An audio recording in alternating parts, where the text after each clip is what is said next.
네, 오늘 새 사람을 입으라 라는 제목으로 하나님 말씀 증거하겠습니다. 일찍 일어난 새가 벌레를 잡는다는 말이 있죠. 어떤 사람이 이 말을 듣고 그런 생각을 했습니다. 새야 일찍 일어나서 벌레를 잡았지만 벌레도 일찍 일어나지 않았습니까? 벌레는 무슨 잘못입니까? 괜히 일찍 일어나서 부지런 떨다가 잡아먹히지 않았습니까? 자고 있었으면 안 잡아먹혔을 거예요. 그러면은 이 말을 만든 사람이 뭐라고 대답할까요? 새는 일찍 일어났고 벌레는 외박하고 집에 들어가는 길이었다.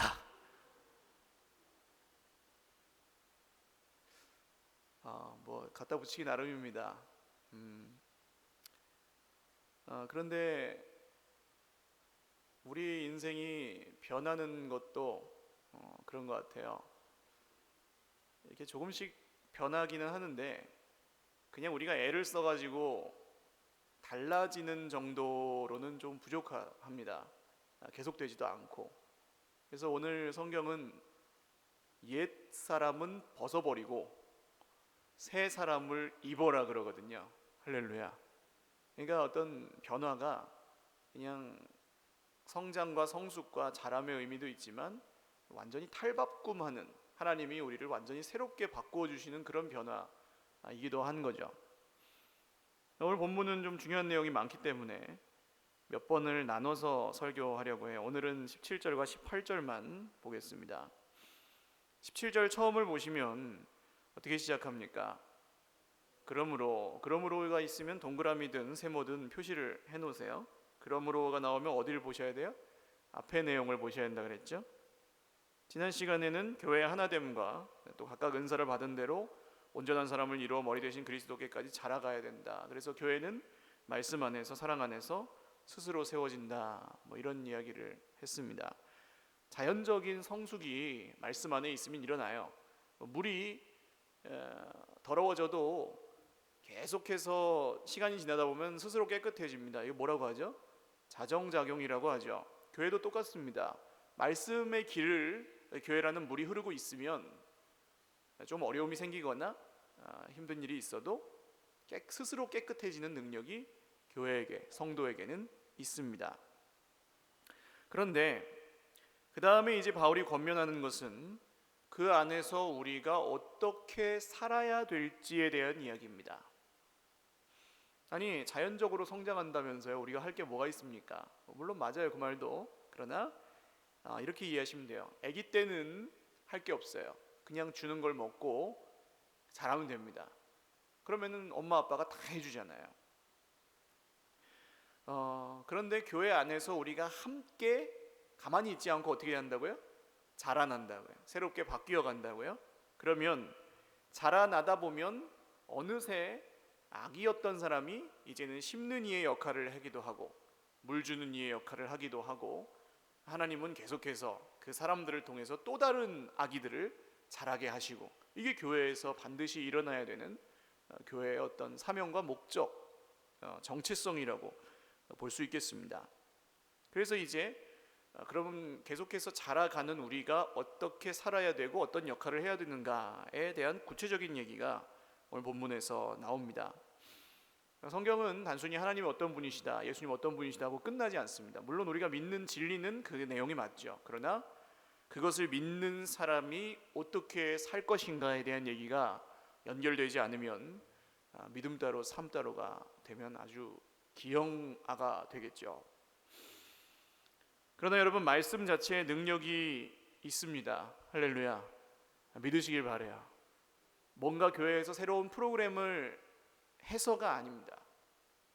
복음이 전해지고 말씀을 우리가 함께 계속해서 묵상하고 배우다 보면 반드시 사람은 변하고 반드시 교회는 교회다워지게 되어 있습니다. 우리의 소망은 거기에 있어요.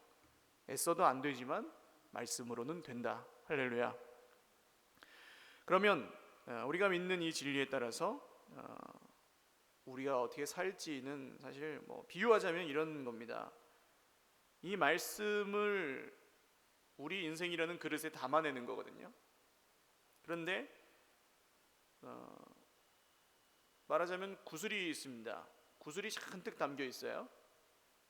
근데 이 담겨 있기만 하면은 그냥 구슬이에요.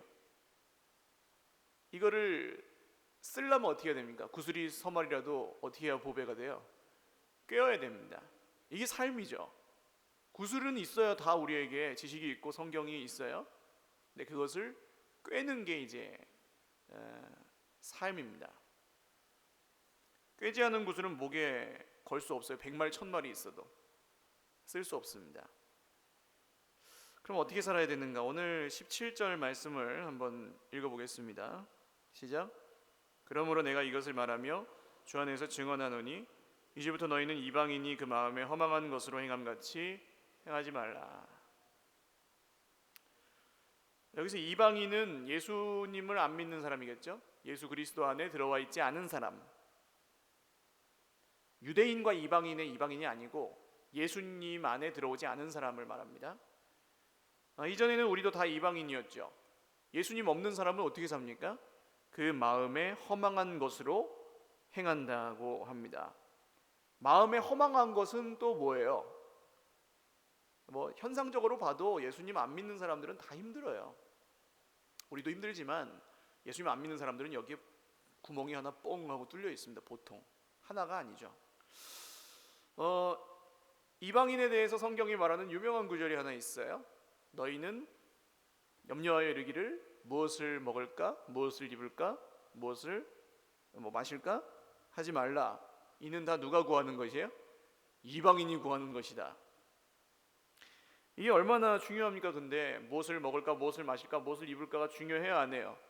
중요하죠. 의식주. 중요하지 않다는 말씀이 아니에요. 중요합니다. 먹어야 살죠. 그런데 왜 허망해집니까? 염려가 이런 것들을 허망하게 만듭니다. 염려로부터 이런 생각을 시작할 때 그 모든 것들이 허망해지게 되어 있어요. 중요하고 필요한 것들이지만. 구약 성경의 이스라엘 백성들이 이집트에서 나올 때 이야기입니다. 광야에서 먹을 게 뭐가 있어요? 오직 만나밖에 없었죠. 만나는 하늘의 양식입니다. 오늘날에는 전 세계에서 이 만나를 먹고 싶어서 찾아보아도 먹을 수가 없지요. 그런데 민수기 11장에 보시면 광야에서 이스라엘 백성들이 이 만나가 진짜 이제 질린다고 고기 먹고 싶고 생선 먹고 싶고 오이 먹고 싶고 참외와 파와 부추와 마늘을 먹던 이집트가 그립다고 불평합니다. 그렇겠죠. 아니 맛있는 것도 하루 이틀이지 설에 드신 갈비찜을 지금까지 드시는 분 있으세요? 못 드시잖아요. 질려서 못 먹어요. 그러니까 이 사람들의 먹고 싶어하는 것 자체가 잘못은 아닙니다. 다른 거 먹고 싶죠. 그래서 우리 주님도 말씀하시기를 무엇을 먹을까, 무엇을 입을까, 무엇을 마실까 염려하지 말라. 그리고 뭐라고 하십니까? 같이 읽죠. 시작. 너희 하늘 아버지께서 이 모든 것이 너희에게 있어야 할 줄을 아시느니라. 아멘. 아십니다. 우리가 먹고 싶어 하는 걸. 몰라서 안 주시는 게 아닙니다. 먹어야 살 수 있도록 만드셨기 때문에 먹을 것을 주시는 분이 하나님이십니다. 그러나 문제는 무엇입니까? 하나님이 주신다는데도 믿지 못하고 염려하는 것이 문제입니다. 광야 얘기를 조금 더 하면요, 이집트를 떠나자마자 물이 없었습니다. 길이 험하고. 그러니까 사람들이 목이 말라서 광야 사흘길쯤 걸어가서 목이 마르면은, 아니 어른들도 사흘 동안 물을 못 마시면은 힘든데 애들도 있죠. 할머니 할아버지도 있죠. 어떻게 하겠어요? 당연히 불평이 나오죠. 다 우리를 죽이려고, 하나님이 우리를 여기까지, 모세가 우리를 죽이려고 이렇게 나오는 겁니다, 사람들이. 근데 하나님이 왜 그러셨을까요? 무슨 고문하는 것도 아니고. 그 불평이 나오기 전에 물을 좀 주시면 좋은데 왜 그러셨을까요? 물을 이제 반석 위에서 물을 나게 하셔서 먹고 가요? 먹을 게 떨어졌습니다. 그것도 먹을 게 떨어지기 전에 만나를 주시면 얼마나 좋아요. 근데 왜 그렇게 다 떨어질 때쯤 그렇게 하시고 불평이 꼭 나온 다음에 하십니까? 하나님이 광야에서 주시고자 하는 건 결국 물도 아니고 먹을 것도 아니고 뭐였을까요? 믿음이었기 때문에 그렇습니다. 하나님이 뭐라고 말씀하셨나요? 모세에게 내가 이스라엘 백성 너희를 내 백성을 이집트에서 구원하여 내어서 어디까지 가게 하신다 그랬어요? 가나안 땅, 축복의 땅, 약속의 땅으로 가게 하신다고 약속을 하셨어요. 그러면은 먹을 게 없어도 가요 못 가요? 갑니다. 물이 없어도 가요 못 가요? 가는 겁니다. 하나님이 약속하셨으니까. 할렐루야. 근데 이제 불평은 언제 나와요? 이 약속을 못 믿을 때 나오는 겁니다. 근데 이 믿음이 형성되는 과정이 없이 바로 그냥 축복의 땅에다 갖다 집어넣으면 어떻게 될까요? 그러면 염려를 먹고 사는 백성이 되는 겁니다. 하나님께 훈련을 받고 갔는데도 비가 안 오면은 바알에게 가서 절하고 애가 안 낳아지면은 아세라에게 가서 절하고 그랬잖아요. 염려로부터 모든 삶이 오염되고 우상 숭배가 시작되었습니다. 백성들이 어쨌든 고기를 먹고 싶다고 하니까 하나님 고기를 주셨어요. 근데 성경에 보면 고기가 이 사이에 있어서 씹히기도 전에 하나님이 진노하셨다고 나옵니다. 왜 진노하셨을까요? 고기를 달래서 고기를 줬는데 뭐 하지 않았을까요? 감사하지 않는 거예요. 감사는커녕 계속 불평해요. 뭐라고 불평했을까요? 우리가 미루어 짐작하기는 고기를 먹다 보니 상추에 싸 먹고 싶고 상추에 싸 먹다 보니 쌈장에 찍어 먹고 싶고 그런 거 아니겠어요?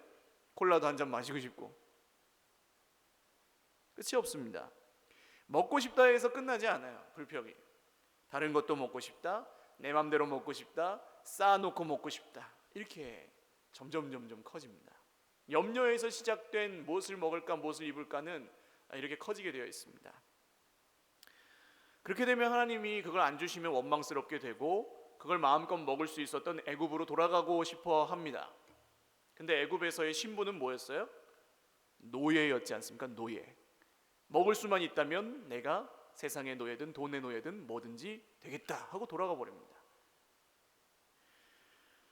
그런데 이 고기 먹고 싶다는 불평이 어떻게 시작되었는지가 처음에 나오는데 이스라엘 백성들에게서 시작된 게 아닙니다. 이방인들이 있었어요. 성경에 보면 민수기 11장 4절 말씀입니다. 한번 읽어보시죠. 시작. 그들 중에 섞여 사는 다른 인종들이 탐욕을 품음에 이스라엘 자손도 다시 울며 이르되 누가 우리에게 고기를 주어 먹게 하랴. 아멘.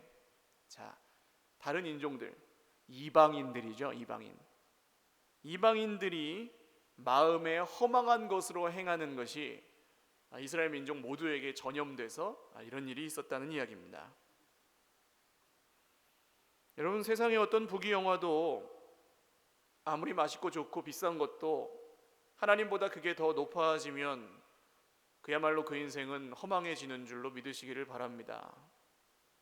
그래서 베드로전서 3장에 보시면 여자들에게 이렇게 권면해요.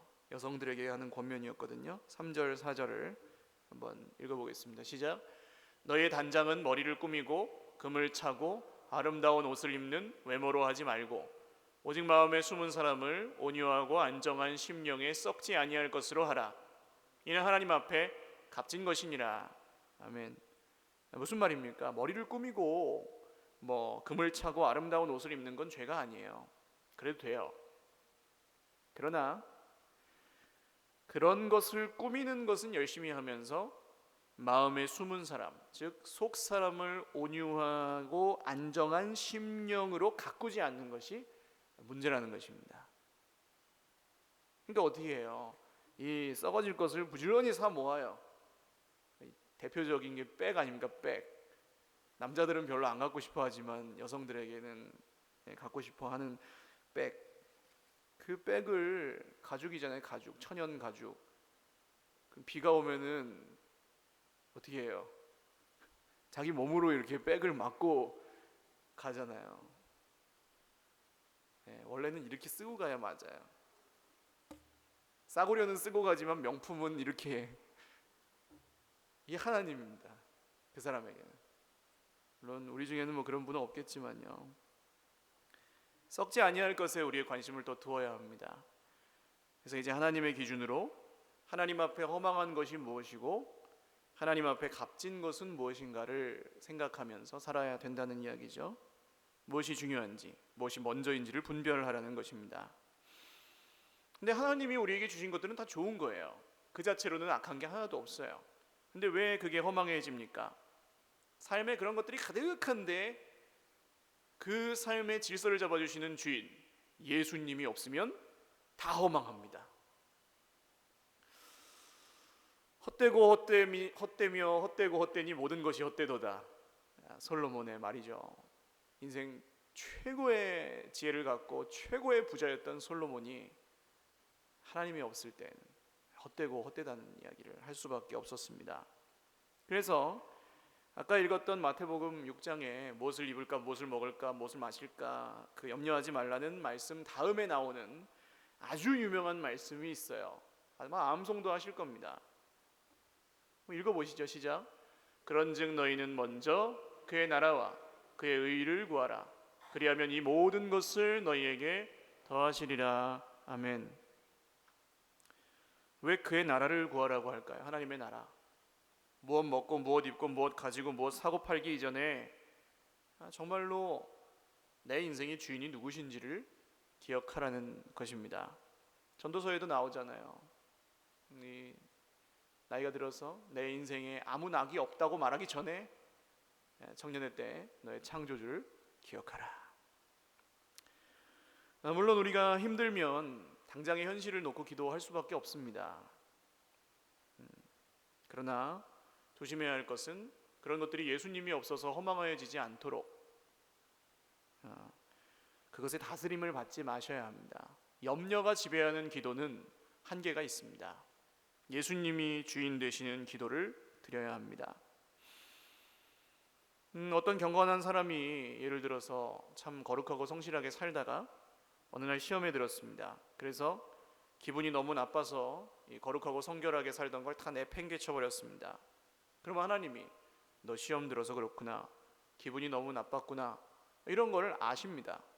이해하십니다. 그래서 엘리야가 죽겠다고 할 때 윽박지르지 않고 떡과 물을 먹이시고 재우시잖아요. 그런데 하나님의 다스림을 거절하고 거부할 정도까지 되면, 이방인의 지경까지 떨어져 버리면 그 인생은 스스로 허망해집니다. 하나님의 다스림은 받지 않고 그 시험과 문제가 나를 다스리기 때문이에요. 기분 나쁜 게 나를 다스리고 좌지우지해서 거기서 헤어나올 수가 없어요. 자존심 상하면은 그것 때문에 뭐 아무것도 없어져요. 모든 삶이 거기서 시작되고 거기서 끝나서 하나님이 들어오실 자리가 없어집니다.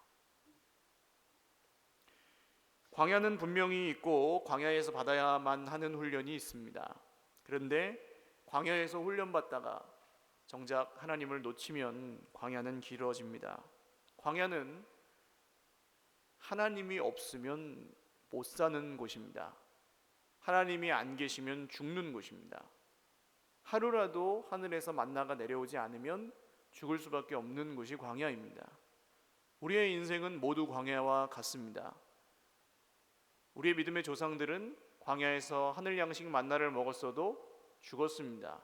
그러나 오늘 우리는 사람이 떡으로만 살 것이 아니요 하나님의 입에서 나오는 모든 말씀으로 산다고 말씀하신 예수님의 말씀을 매일매일 먹음으로 살아갑니다. 할렐루야.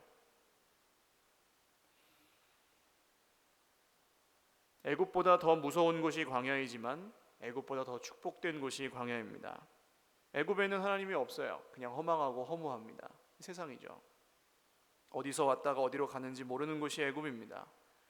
그러나 광야는 하나님을 믿지 않으면 죽기 때문에 하나님을 찾을 수밖에 없는 곳입니다.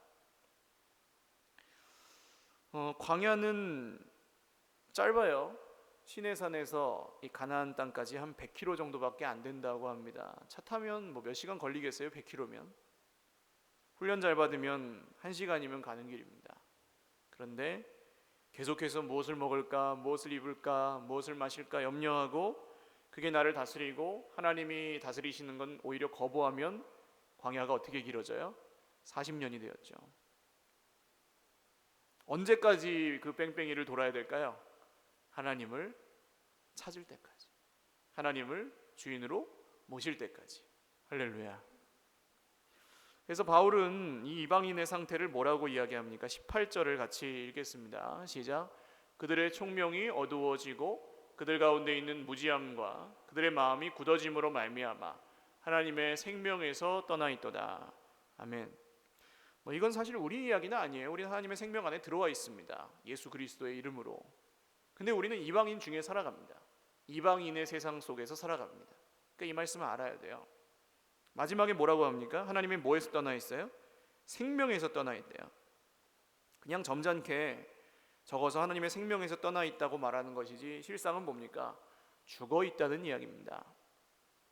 이방인이 허망한 것으로 허망하게 행하며 사는 인생은 살았으나 죽어 있는 인생입니다. 그래서 디모데후서 5장 6절에 참 과부에 대한 이야기가 나오면서 이렇게 이야기해요. 같이 읽겠습니다. 시작. 향락을 좋아하는 자는 살았으나 죽었느니라.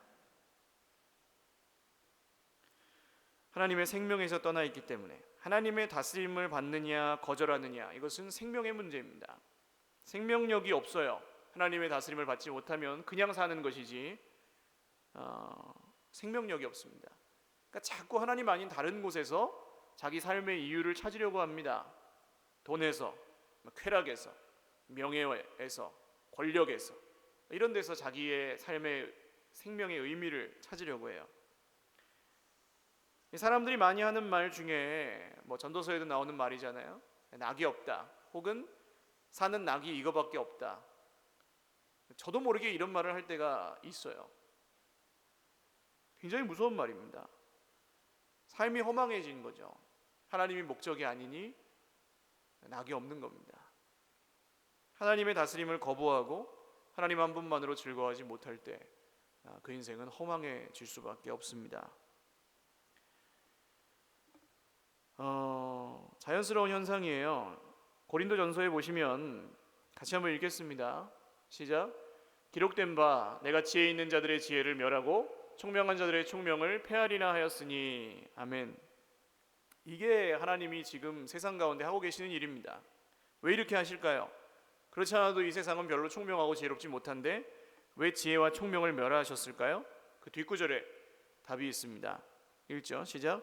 하나님의 지혜에 있어서는 이 세상이 자기 지혜로 하나님을 알지 못하므로 하나님께서 전도에 미련한 것으로 믿는 자들을 구원하시기를 기뻐하셨도다. 아멘. 세상의 총명이 어두워진 이유는 그 총명을 가지고서는 하나님을 알 수 없기 때문입니다. 그래서 그 앞구절에 보시면 이런 말씀이 나와요. 뭐가 총명이냐, 뭐가 진짜 지혜냐 하면 같이 읽겠습니다. 시작. 십자가의 도가 멸망하는 자들에게는 미련한 것이요 구원을 받는 우리에게는 하나님의 능력이라. 할렐루야.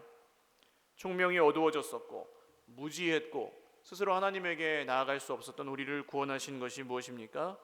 예수 그리스도의 십자가입니다. 십자가의 길을 걷고 십자가를 붙들 때 비로소 이 허망한 것에서 노임을 받습니다. 우리의 인생의 허망함은 오직 하나님의 지혜와 하나님의 능력이신 예수님만 채우실 수 있습니다. 잘 맞고 잘 사는 게 인생의 목표라고 한다면 그 인생은 허망할 수밖에 없어요.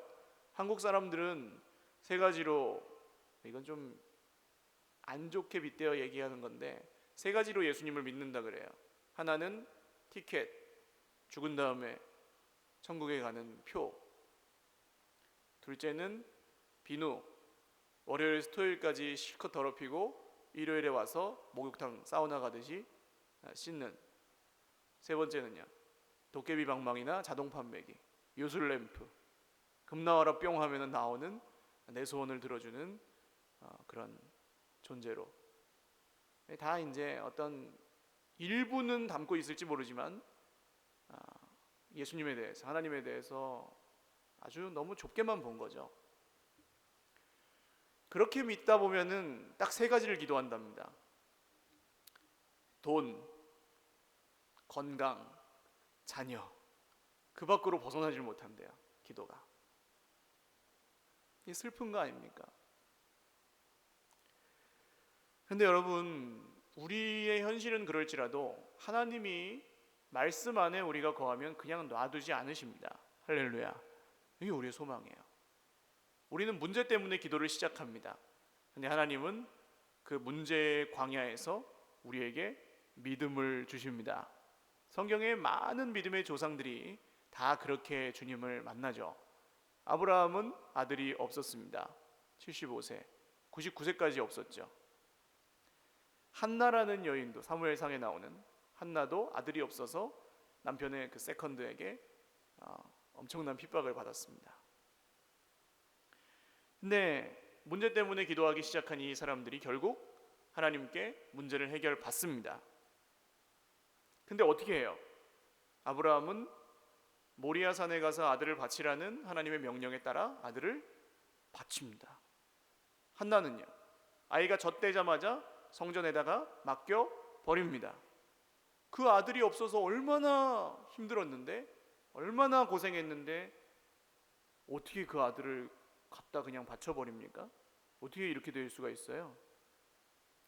문제 때문에 기도를 시작했지만 하나님은 문제만 해결해 주신 것이 아니라 그 인생의 허망함을 채워주셨기 때문입니다. 예수님은 병만 낫게 해주셨던 게 아니라 구원해 주셨습니다. 할렐루야. 세상 사람들은 이렇게 생각합니다. 허망하고 어두워진 심령들은 우리가 왜 이렇게 모여서 시간을 들이고 물질을 들이고 서로 만나면 기뻐하고 그러는지 이해 못합니다. 뭐가 좋다고 주일마다 모여 있는지. 그러나 하나님을 만난 사람은 압니다. 문제 때문에 하나님께 나아갔지만 거기서 하나님을 만난 사람들, 그리고 거기서 믿음을 선물로 받은 사람들, 하나님 아버지의 마음을 알게 되고 예수 그리스도를 믿음으로 하나님의 다스림을 받게 된 사람들, 인생의 주인이 바뀌어서 그 인생의 모든 허망함이 해결된 사람들은 이제는 알아요. 무엇이 중요한지 알게 됩니다. 말씀을 맺겠습니다. 새 사람으로 변화되는 것의 어떤 서론적인 이야기라고 오늘 볼 수 있겠어요. 예수님 믿는 것은 잘 살기 위해서 믿는 게 아니고 위대하게 살기 위해서 믿는 것입니다. 할렐루야. 그럼 따라하십시오. 예수님을 믿는 것은 잘 살기 위해서가 아니라 위대하게 살기 위해서 믿는 것이다. 할렐루야. 그냥 잘 사는 건 세상에서 열심히 하면 잘 삽니다. 세상에서 하나님 의지하지 않고도 잘 사는 사람들이 있습니다. 그러나 하나님 믿는 사람들은 그런 걸 보면서 시험 들면 안 됩니다. 총명이 어두워지고 무지하고 마음이 굳으면 그렇게 보이지만 말씀을 잘 배운 사람들, 하나님 만난 사람들은 압니다. 그 잘 사는 게 진짜 잘 사는 게 아닙니다. 성공이 하나님이 없는 성공은 성공이 아닙니다. 그래서 이런 비밀을 발견한 사람들은 어디로 갈까요? 섬김의 자리로 가게 되어 있습니다. 묵묵히 낮은 곳에 가서 사랑하고 섬깁니다. 이 길이 진짜로 잘 사는 길임을 깨달았기 때문에 사랑하는 여러분, 고난과 고통이 밀려올 때, 광야 길을 걸을 때 수많은 그 세상의 허망한 것들 때문에 인생이 허망해지지 않으시기를 주님의 이름으로 축원합니다. 이방인이 구하듯 염려로부터 기도를 출발하지 마시고 정말로 우리의 주인이시고 영원한 정말 하나님 나라의 왕이신 예수님을 의지하며 사시기를 주님의 이름으로 축원합니다. 같이 기도하겠습니다. 여러분, 진짜 좋은 것은 우리의 생각 속에 있지 않습니다. 하나님 아버지께 있습니다. 무엇을 먹어야 되는지, 무엇을 입어야 되는지, 당장 우리는 저녁 메뉴도 고민하며 살지만 주님은 우리가 어떻게 살아야 될지를 다 알고 계십니다. 그렇다면 그런 것들은 맡겨버리십시오. 중요하지 않은 것이 아닙니다. 중요하지만 하나님께 맡기십시오. 그리고 구하는 것은 하나님의 나라를 구하시고 하나님의 다스리심을 구하시고 하나님의 자녀가 되시기를 구하시고 생명을 살리는 길을 택하시고 영혼을 구원하는 길을 택하십시오. 교회의 영광을 바라보시고 주님이 원하시는 길이 무엇인지 끊임없이 기도하며 구하시기를 바랍니다. 주님, 우리가 평생에 세상에 속하였던 이 모든 이방인의 염려로부터 벗어나 하늘 영광 주님 보좌 앞에 나아가 하나님의 나라를 구하며 하나님의 의를 구하며 살아가는 구원받은 하나님 자녀의 인생으로 살게 하여 주시옵소서. 기도하겠습니다. 하나님 아버지, 우리의 인생 가운데 모든 광야길 가운데 하나님 정말로 처량하고 슬픈 인생의 여러 가지 허망한 것들이 우리를 힘들게 하고 어렵게 할 때에 이방인들이 그 허망함으로 행하여 허망하여지는 것 같이 허망하지 않고 그 허망함을 이미 채우시고 우리 속에 생수의 강이 넘쳐 흐르게 하시는 예수님을 의지하여 승리케 하여 주십시오. 주님, 오늘 다른 것을 의지하지 않겠습니다. 다른 길을 바라보지 않겠습니다. 주님, 지하 총명이 우둔하며 무지하며 어두워져 있을 때에 빛이신 주님을 바라보고 날마다 하늘 양식을 사모하며 오늘 주시는 은혜로 오늘을 살아가겠습니다. 주님, 내 힘으로 살 수 없고 내 노력으로도 나를 구원할 수 없습니다. 분명합니다. 주님, 이 비밀을 발견하고 우리가 낮은 곳으로 가서 섬기고 헌신과 희생이 아니라 정말로 저 귀하고 복된 영광의 나라를 위한 아름답고 복된 섬김과 투자가 될 수 있도록 주 우리 인생 가운데 찾아오시고 날마다 힘과 능력을 더하여 주옵소서. 존귀하신 주님 감사합니다.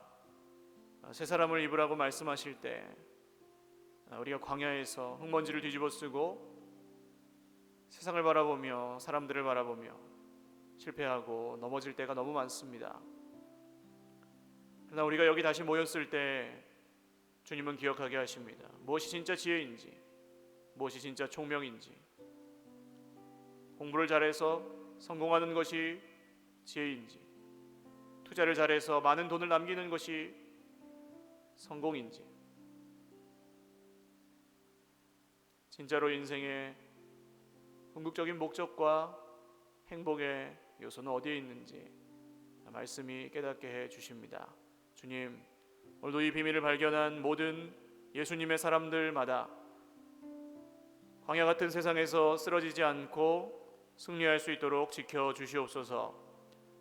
함께 걸어가는 교회가 힘이 있게 하시고 만민의 기도하는 집으로 든든히 굳건히 세워져 가게 하여 주시옵소서. 우리가 힘들고 어려울 때마다 우리 주님이 우리에게 찾아와 주시고 만나 주시옵소서. 불기둥 구름기둥으로 인도하시고 세미한 음성으로 우리를 인도하여 주시옵소서. 모든 것 감사하옵고 새 사람을 입게 하신 주님을 찬양하며 예수님의 이름으로 기도합니다. 아멘. 우리 하나님께 영광의 박수 올리겠습니다.